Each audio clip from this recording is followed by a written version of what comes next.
ನಿಮ್ಮ ಒಂದು ಆಸೆಯನ್ನು ನೀವು ಯೋಚನೆ ಮಾಡ್ತಿರ್ಬೇಕಾದ್ರೆ ಸಡನ್ನಾಗಿ 1111 ಅಂತ ಏನಾದರೂ ನೋಡ್ತಾ ಇದ್ದೀರಾ, ಅಥವಾ ಯಾವುದೋ ಒಂದು ವ್ಯಕ್ತಿಯ ಬಗ್ಗೆ ಯೋಚನೆ ಮಾಡ್ತಾ ಇರಬೇಕಾದ್ರೆ ಸಡನ್ನಾಗಿ ಅವ್ರದ್ದು ಟೆಕ್ಸ್ಟ್ ಬರುವಂಥದ್ದು, ಫೋನ್ ಬರುವಂಥದ್ದು ಏನಾದರೂ ಕಾಣಿಸ್ತಾ ಇದೆನಾ? ಸೊ ಇದನ್ನು ನೀವು ಕೋಇನ್ಸಿಡೆನ್ಸು ಅಥವಾ ಕಾಕತಾಳೀಯ ಅಂತ ಏನಾದರೂ ಅಂದ್ಕೊಂಡಿದ್ದೆ ಆದರೆ ಅದು ನಿಮ್ಮ ಒಂದು ದೊಡ್ಡ ತಪ್ಪು. ಯಾಕೆ ಅಂತ ಅಂದರೆ ಬ್ರಹ್ಮಾಂಡವು ಭಾಷೆಗಳ ಮುಖಾಂತರ ನಮ್ಮನ್ನು ಕಾಂಟ್ಯಾಕ್ಟ್ ಮಾಡೋದಿಲ್ಲ. ಅದರದ್ದೇ ಆದಂತಹ ಒಂದು ಸಂಕೇತಗಳ ಮೂಲಕ ಅದು ನಮ್ಮನ್ನು ಕಾಂಟ್ಯಾಕ್ಟ್ ಮಾಡುತ್ತೆ. ನಿಮ್ಮ ಜೀವನದಲ್ಲಿ ಪವಾಡ ನಡೆಯೋಕ್ಕಿಂತ ಮುಂಚೆ 5 ಥರದಾದಂತಹ ಒಂದು ಬ್ರಹ್ಮಾಂಡವು ಸಂಕೇತಗಳನ್ನು ನಿಮ್ಮ ಒಂದು ಲೈಫಲ್ಲಿ ತೋರಿಸ್ತಾ ಹೋಗುತ್ತೆ. ಸೊ ಅದು ಯಾವ ಥರ ಇರುತ್ತೆ ಅಂತ ಅನ್ನೋದು ಈ ಒಂದು ವಿಡಿಯೋದಲ್ಲಿ ನಾನು ಶೇರ್ ಮಾಡ್ತೀನಿ. ಸೊ ಕೊನೆ ತನಕ ನೋಡಿ.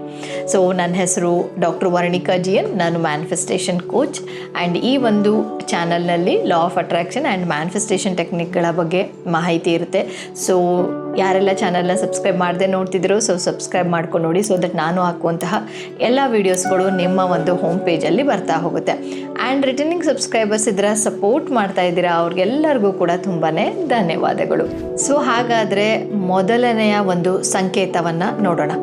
ಸೊ ರಿಪೀಟೆಡ್ ಆಗಿ ಕಾಣಿಸುವಂತಹ, ಕಾಮನ್ ಆಗಿ ಕಾಣಿಸುವಂತಹ ಸಂಖ್ಯೆಗಳು, ಇದನ್ನು ನಾವು ಏಂಜಲ್ ನಂಬರ್ಸ್ ಅಂತಲೂ ಹೇಳ್ತೀವಿ. ಸೊ ಅದು ಯಾವ್ದ್ಯಾವುದು ಅಂತ ಅಂದರೆ 1111 ಆಗಿರ್ಬೋದು, ಅಥವಾ 111 ಆಗಿರ್ಬೋದು, 222, 333, 5555 ಈ ರೀತಿ ನಿಮಗೆ ಏಂಜಲ್ಸ್ ನಂಬರ್ಗಳು ನೀವು ಯಾವುದೋ ಒಂದು ಯೋಚನೆಯನ್ನು ಮಾಡ್ತಾ ಇರಬೇಕಾದ್ರೆ ಅಥವಾ ತುಂಬ ಟೆನ್ಷನಲ್ಲಿ ಇದ್ದೀರಾ ಅಂತ ಆ ಒಂದು ಪರಿಸ್ಥಿತಿಯಲ್ಲಿ ಸಡನ್ನಾಗಿ ನಿಮ್ಮ ಒಂದು ಮೊಬೈಲಲ್ಲಿ ಏನಾದರೂ ನೀವು ನೋಡಿದ್ದಾಗಿರ್ಬೋದು, ಅಥವಾ ನೀವು ಮೊಬೈಲ್ ಸ್ಕ್ರೋಲ್ ಮಾಡ್ತಾ ಇರಬೇಕಾದ್ರೆ ಅದನ್ನೇನಾದರೂ ನೋಡಿರ್ಬೋದು. ಆ್ಯಂಡ್ ಇನ್ನೂ ಒಂದು ಸಾಧ್ಯತೆ ಏನು ಅಂತ ಅಂದರೆ ನಿಮ್ಮ ಒಂದು ಗಾಡಿಗಳಲ್ಲಿ ಅಂದರೆ ವೆಹಿಕಲ್ಗಳಲ್ಲಿ ನೀವು ನೋಡಿರ್ಬೋದು, ಸಡನ್ನಾಗಿ ವೆಹಿಕಲ್ಸ್ ನೇಮ್ ಪ್ಲೇಟಲ್ಲಿ ಸೊ 1111, 222 ಅಥವಾ ಯಾವುದೋ ಒಂದು ಫೋನ್ ನಂಬರನ್ನು ನೋಡಿರ್ಬೋದು. ಸೊ ಇದು ಎಲ್ಲದೂ ಕೂಡ ಒಂದು ಧೈರ್ಯವನ್ನು ಕೊಟ್ಟಂಗೆ. ಸೊ ಈ ಒಂದು ಏಂಜಲ್ ನಂಬರ್ಸ್ಗಳು ರಿಪೀಟೆಡ್ ಆಗಿ ನೀವು ನಿಮ್ಮ ಒಂದು ಆಸೆಯನ್ನು ಯೋಚನೆ ಮಾಡ್ತಿರ್ಬೇಕಾದ್ರೆ ಅಥವಾ ನೀವು ಯಾವುದೋ ಒಂದು ಟೆನ್ಷನಲ್ಲಿ ಇದ್ದೀರಾ ಅಂತ ಅಂದಾಗಲೂ ಕೂಡ ನಂಬರ್ಸ್ ಏನಾದರೂ ಕಾಣಿಸ್ತಾ ಇದೆ ಅಂತ ಅಂದರೆ ಸೊ ಬ್ರಹ್ಮಾಂಡದ ಒಂದು ಸಂಕೇತ, ನಾನಿದ್ದೀನಿ, ಏನು ಯೋಚನೆ ಮಾಡಬೇಡ, ಮುಂದೆ ಎಲ್ಲದೂ ಕೂಡ ಸರಿಯಾಗುತ್ತೆ ಅಂತ ಅನ್ನೋ ಒಂದು ಸೂಚನೆ ಇದು. ಸಂಕೇತ 2, ಪ್ರಾಣಿಗಳು ಮತ್ತು ಪಕ್ಷಿಗಳ ಒಂದು ಅನಿರೀಕ್ಷಿತವಾಗಿರುವಂತಹ ಭೇಟಿ. ಆ್ಯಂಡ್ ನೀವು ಪ್ರಕೃತಿಯಲ್ಲಿ ಸಿಗುವಂತಹ ಒಂದು ಸಂಕೇತ ಅಂತಲೇ ಅನ್ಬೋದು. ಸೊ ಸಡನ್ನಾಗಿ ಚಿಟ್ಟೆಗಳನ್ನು ನೀವು ಕಾಣುವಂಥದ್ದು, ಅಥವಾ ನೀವು ಎಲ್ಲಿ ವರ್ಕ್ ಮಾಡ್ತಾ ಇರ್ತೀರೋ ಅಥವಾ ನೀವು ಎಲ್ಲಿ ಕೆಲಸ ಮಾಡ್ತಾ ಇರ್ತೀರೋ ನಿಮ್ಮ ಕಿಟಕಿ ಅಥವಾ ಬಾಗಿಲ ಹತ್ರ ಬಂದು ಚಿಟ್ಟೆಗಳು ಏನಾದರೂ ಕಾಣಿಸ್ಕೊಂಡ್ರೆ ಅಂತ ಅಂದರೆ ಸೊ ಇದು ಒಂದು ಒಳ್ಳೆಯ ಒಂದು ಸಂಕೇತ. ಅದು ಬ್ರಹ್ಮಾಂಡದಿಂದ ಬರುವಂತಹ ಒಂದು ಸಂಕೇತ. ಇದನ್ನು ಬ್ರಹ್ಮಾಂಡದ ದೂತರು ಅಂತಲೇ ಕರಿಬೋದು. ಸೊ ಏಂಜಲ್ಸ್ಗಳ ಒಂದು ರೂಪ ಅಂತಲೇ ಹೇಳ್ಬೋದು. ಸೊ ಹಾಗಾಗಿ ಯಾವುದೇ ಒಂದು ಯೋಚನೆಯಲ್ಲಿ ಇರಬೇಕಾದ್ರೆ ಈ ರೀತಿ ಅನಿರೀಕ್ಷಿತವಾಗಿರುವಂತಹ ಚಿಟ್ಟೆಗಳು ಏನಾದರೂ ನಿಮ್ಮ ಸುತ್ತಮುತ್ತಲೂ ಬರುವಂಥದ್ದು ಏನಾದರೂ ಕಾಣಿಸ್ಕೊಂಡ್ರೆ ಅಂತ ಅಂದರೆ ಆ ಒಂದು ಏನು ಯೋಚನೆ ಮಾಡ್ತಾ ಇರ್ತೀರಲ್ಲ ಸೊ ಅದು ರಿಲೇಟೆಡ್ ಆಗಿ ಖಂಡಿತವಾಗ್ಲೂ ಕೂಡ ಏನೂ ಆಗಲ್ಲ, ಸಮಾಧಾನದಿಂದ ಇರೋ, ಎಲ್ಲದೂ ಕೂಡ ಒಳ್ಳೆಯದಾಗುತ್ತೆ ಅಂತ ಅನ್ನುವಂತಹ ಒಂದು ಸಂದೇಶ.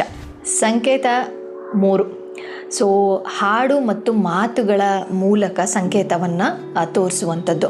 ಸೊ ನಿಮ್ಮ ಒಂದು ಯಾವುದೋ ಒಂದು ಪ್ರಾಬ್ಲಮಲ್ಲಿ ಸಿಲ್ಕಾಕೊಂಡಿರ್ತೀರ, ಅಥವಾ ನೀವೇ ಕಷ್ಟದಲ್ಲಿರ್ತೀರ, ಅಥವಾ ನೀವೇ ಬೇಜಾರಾಗಿರ್ತೀರ, ಸಡನ್ನಾಗಿ ಯಾವುದೋ ಒಂದು ಹಾಡು ಕೇಳಿಸುವಂಥದ್ದು, ನಿಮಗೆ ಹಾಡು ಕೇಳಿಸುವಂಥದ್ದು ಟಿ ವಿಯಲ್ಲಾಗಿರ್ಬೋದು, ರೇಡಿಯೋದಲ್ಲಾದರೂ ಆಗಿರ್ಬೋದು, ವಾಟ್ ಎವರ್ ಸೌಂಡ್ ಕೇಳಿಸುವಂಥದ್ದು. ಇಲ್ಲ ಅಂತಂದರೆ ಬೇರೆ ಯಾರೋ ಹತ್ರ ಏನೋ ಪರ್ಸನ್ ಮಾತಾಡ್ತಾ ಇರ್ತಾರೆ, ಆ ಪರ್ಸನ್ ಮಾತಾಡುವಂತಹ ಒಂದು ಅಕ್ಷರಗಳಲ್ಲಿ ಅಥವಾ ಪದಗಳಲ್ಲಿ ನಿಮಗೆ ಬೇಕಾಗಿರುವಂತಹ ಒಂದು ಆನ್ಸರ್, ನಿಮ್ಮ ಲೈಫಿಗೆ ಬೇಕಾಗಿರುವಂತಹ ಒಂದು ಆನ್ಸರ್ ನಿಮಗೆ ಸಿಗ್ತಾ ಹೋಗುತ್ತೆ. ಸೊ ಇದರಿಂದ ಬ್ರಹ್ಮಾಂಡವು ಡೈರೆಕ್ಟಾಗಿ ಮಾತಾಡೋಕ್ಕೆ ಅಲ್ಲದೆ ಇದ್ರೂ ಕೂಡ ಇಂಡೈರೆಕ್ಟಾಗಿ ಹಾಡುಗಳ ಮುಖಾಂತರ ಅಥವಾ ಬೇರೆಯವರ ಒಂದು ಮಾತಿನಲ್ಲಿ ಇರುವಂತಹ ಶಬ್ದಗಳ ಒಂದು ಪದಗಳ ಮುಖಾಂತರ ನಿಮಗೆ ಒಂದು ಆನ್ಸರ್ ಸಿಗುವಂಥದ್ದು ಆಗ್ತಾ ಹೋಗುತ್ತೆ. ಸಂಕೇತ 4, ಬಾಗಿಲು ಮುಚ್ಚೋದು. ಅಂದರೆ ಕೆಲವೊಂದು ಸಾರಿ ನಾವೇನೇ ಅಂದ್ಕೊಂಡಿದ್ರು ಕೂಡ ಆ ಕೆಲಸ ಬೇಗನೆ ಆಗೋದಿಲ್ಲ. ಒಂದು ರಿಪೀಟೆಡ್ ಆಗಿ ಅದು ಬೇಡ ಅಂತ ಅನ್ನುವಂಥದ್ದು ಆಗ್ತಾ ಹೋಗುತ್ತೆ ಆ್ಯಂಡ್ ಅದು ನಮಗೆ ಏನೇ ಮಾಡಿದರೂ ಕೂಡ ಕೆಲಸ ಮಾಡೋಕ್ಕಾಗೋದಿಲ್ಲ. ಸೊ ಇದನ್ನು ನಾವು ರಿಜೆಕ್ಷನ್ ಅಂತ ಅನ್ನೋದಿಲ್ಲ. ಸೊ ಬ್ರಹ್ಮಾಂಡದಲ್ಲಿ ನಿಮಗೆ ಅಲೈನ್ಮೆಂಟ್ ಆಗಿರುವಂತಹ ಒಂದು ಅವಕಾಶಗಳು ಮುಂದಿನ ದಿನಗಳಲ್ಲಿ ಬರುತ್ತೆ ಅಂತ ಅನ್ನುವಂಥದ್ದು. ಸೊ ಇಲ್ಲಿ ರಿಜೆಕ್ಷನ್ ಅಂದರೆ ರೀಡೈರೆಕ್ಷನ್ ಅಂತಲೇ ಅನ್ಕೋಬೋದು. ಸೊ ಎಲ್ಲೇ ಒಂದು ನೀವು ಪದೇ ಪದೇ ಪ್ರಯತ್ನ ಮಾಡಿದರೂ ಕೂಡ ಅದರ ರಿಲೇಟೆಡ್ ಆಗಿ ನಿಮಗೆ ಅಡ್ಡಿಗಳು ಆತಂಕಗಳು ಬರ್ತಾ ಇದೆ ಅಂತಂದರೆ ಬಿ ಕಾಮ್. ನಿಮಗೆ ಬೇರೆ ಥರದಾದಂತಹ ಒಂದು ಸುಲಭವಾಗಿರುವಂತಹ ದಾರಿ ನಿಮ್ಮ ಒಂದು ಲೈಫಲ್ಲಿ ಬರಮಾಡ್ಕೊಡ್ತಾ ಇದೆ ಅಂತ. ಸೊ ಅಕ್ಸೆಪ್ಟೆನ್ಸ್ ಯಾವಾಗಲೂ ಕೂಡ ಇರಬೇಕಾಗತ್ತೆ. ಸಂಕೇತ 5, ಆಳವಾಗಿರುವಂತಹ ಅಂತಹ ಪ್ರಜ್ಞೆ. ಅಂದರೆ ನಿಮಗೆ ಯಾವುದೋ ಒಂದು ಕೆಲಸಕ್ಕೆ ಹೋಗಬೇಕಾದ್ರೆ ಅಥವಾ ಯಾವುದೋ ಒಂದು ಪ್ರಾಜೆಕ್ಟನ್ನು ನೀವು ತಗೋಬೇಕು ಅಂತ ಅಂದಾಗ ಅಥವಾ ಸಂಬಂಧಗಳಲ್ಲಿ ಮಾಡ್ತಾ ಇರಬೇಕಾದ್ರೆ ಸೊ ಈ ರೀತಿ ಅದು ರಿಲೇಷನ್ ಆಗಿರ್ಬೋದು, ಕೆರಿಯರ್ ರಿಲೇಟೆಡ್ ಆಗಿರ್ಬೋದು, ಏನೋ ಒಂದು ಕೆಲಸವನ್ನು ಮಾಡಬೇಕಾದ್ರೆ ಸೊ ನಿಮಗೆ ಅನಿಸುತ್ತೆ ಇದನ್ನು ನಾನು ಮಾಡಲೇಬೇಕು ಅಥವಾ ಇದನ್ನು ಮಾಡಬಾರ್ದು, ಆ ಒಂದು ಸ್ಥಳಕ್ಕೆ ನಾನು ಹೋಗಬೇಕು ಅಥವಾ ಆ ಸ್ಥಳಕ್ಕೆ ನನಗೆ ಹೋಗಬಾರ್ದು ಅಂತ ಅನ್ನುವಂತಹ ಒಂದು ಗಟ್ ಫೀಲಿಂಗ್ ನಿಮಗೆ ಶುರುವಾಗುತ್ತೆ ಅಲ್ವಾ. ಸೊ ಇದನ್ನು ನಾವು ಒಂದು ಇಂಟ್ಯೂಷನ್ ಅಂತ ಹೇಳ್ತೀವಿ. ಸೊ ಇದ್ರ ರಿಲೇಟೆಡ್ ಆಗೂ ಕೂಡ ಬ್ರಹ್ಮಾಂಡವೇ ಒಂದು ಅಂತರಜ್ಞಾನ ಮುಖಾಂತರ ನಮಗೆ ಒಂದು ಡೈರೆಕ್ಷನನ್ನು ತೋರಿಸ್ತಾ ಇರುತ್ತೆ. ಸೊ ಅದನ್ನು ನಾವು ಕನ್ಸಿಡರನ್ನು ಮಾಡಿ ನಮ್ಮ ಒಂದು ಲೈಫಲ್ಲಿ ಯಾವುದು ಬೇಕು ಆ್ಯಂಡ್ ಯಾವುದು ಬೇಡ ಅಂತ ಅನ್ನುವಂಥದ್ದನ್ನು ನಾವು ದೃಢ ನಿರ್ಧಾರವನ್ನು ತಗೋಬೇಕಾಗತ್ತೆ ಅಲ್ವಾ. ಸೊ ಇದಿಷ್ಟು ಕೂಡ 5 ಸಂಕೇತಗಳನ್ನು ನಾನು ನಿಮಗೆ ವಿವರಣೆಯನ್ನು ಕೊಟ್ಟಿದ್ದೀನಿ.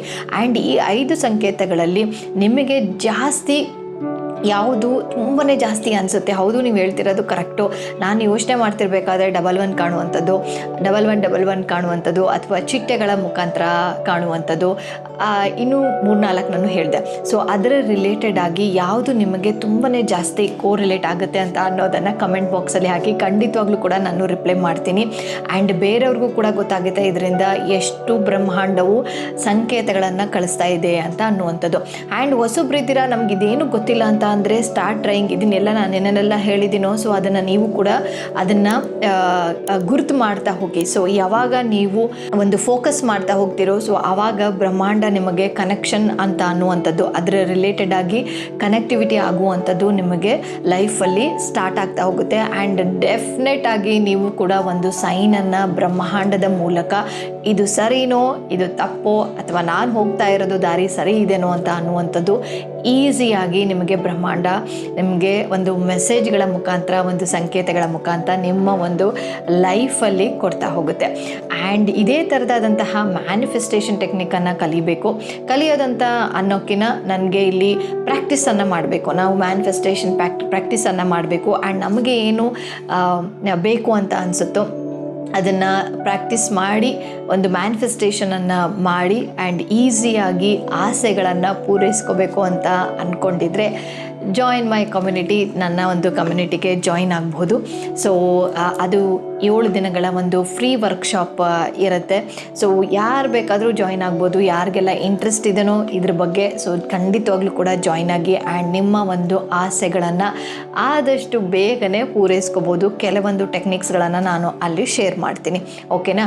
ಸೊ ಹೇಗೆ ಜಾಯಿನ್ ಆಗೋದು, ಡಿಸ್ಕ್ರಿಪ್ಷನ್ ಬಾಕ್ಸಲ್ಲಿ ವಾಟ್ಸಪ್ ಗ್ರೂಪಲ್ಲಿ ಆ ಲಿಂಕ್ ಇದೆ, ಆ ಒಂದು ವಾಟ್ಸಪ್ ಗ್ರೂಪಿಗೆ ನೀವು ಜಾಯಿನ್ ಆಗ್ಬೋದು. ಆ್ಯಂಡ್ ನಾನು ಯಾವಾಗ ಈ ಒಂದು ವರ್ಕ್ಶಾಪ್ ಸ್ಟಾರ್ಟ್ ಆಗುತ್ತೆ ಆ್ಯಂಡ್ ಅದರ ಟೈಮಿಂಗ್ಸ್ ಏನು ಅದೆಲ್ಲದು ಕೂಡ ನಾನು ವಾಟ್ಸಪ್ ಗ್ರೂಪಲ್ಲೇ ಹಾಕ್ತೀನಿ. ಸೊ ಸಂಕೇತಗಳನ್ನು ನಾನು ಹೇಳಿದ್ದೀನಿ, 5 ರಹಸ್ಯಗಳನ್ನು ಈ ಒಂದು ವಿಡಿಯೋದಲ್ಲಿ ನಾನು ಶೇರ್ ಮಾಡಿದ್ದೀನಿ.